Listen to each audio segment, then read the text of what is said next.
ప్రభుత్వ సంక్షేమ పథకాలను ప్రజలు అందించే విధంగా అధికారులు ప్రజాప్రతినిధులు చర్యలు చేపట్టాలని కరప మండలాధ్యక్షురాలు పెంకెసి లక్ష్మి పిలుపునిచ్చారు. కరప మండల ప్రజా పరిషత్ కార్యాలయంలో ఎంపీపీ పెంకెసి లక్ష్మి ఆధ్వర్యంలో సర్వసభ్య సమావేశం నిర్వహించారు.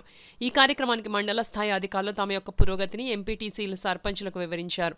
ఈ కార్యక్రమంలో MPDV Srinivas, deputy MPDO Srinivas, వివిధ గ్రామాల ఎంపీటీసీలు, సర్పంచులు పాల్గొన్నారు. అలాగే మన కరపమండలం నవంబర్ 2020-25 పింఛను సంబంధించి 11,264 పింఛన్లు గాను 4,87,50,000 రూపాయల సొమ్ము లబ్ధిదారులకు ఇవ్వడం జరిగినది. ప్రతి శుక్రవారం మన మిత్ర డోర్ టు డోర్ క్యాంపెయిన్ నిర్వహించడం జరుగుతుంది. అలాగే ప్రజలు ధృవపత్రాలు ఇతర సేవల కోసం ప్రభుత్వ కార్యాలయాల చుట్టూ తిరిగే పని లేకుండా పౌర సేవలను వేగవంతం అందజేసేందుకు ఈ వాట్సాప్ గవర్నెన్స్ ఉపయోగపడుతుంది అని మీ గ్రామంలో ఉన్న ప్రజలకు తెలియజేస్తుందిగా కోరుచున్నాను.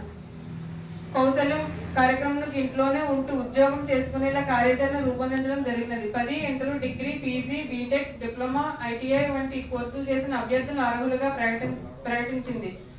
కౌశల్యం ఎగ్జామ్స్ మన కరప మండలంకు సంబంధించి అన్ని గ్రామ సచివాలయంలో నిర్వహించడం జరుగుతుంది. కావున ప్రజాప్రతినిధులు అధికారుల సమయంతో మండలాన్ని అభివృద్ధి పదంలో నడిపించాలని ప్రతి ఒక్కరిని కోరుకుంటున్నాను.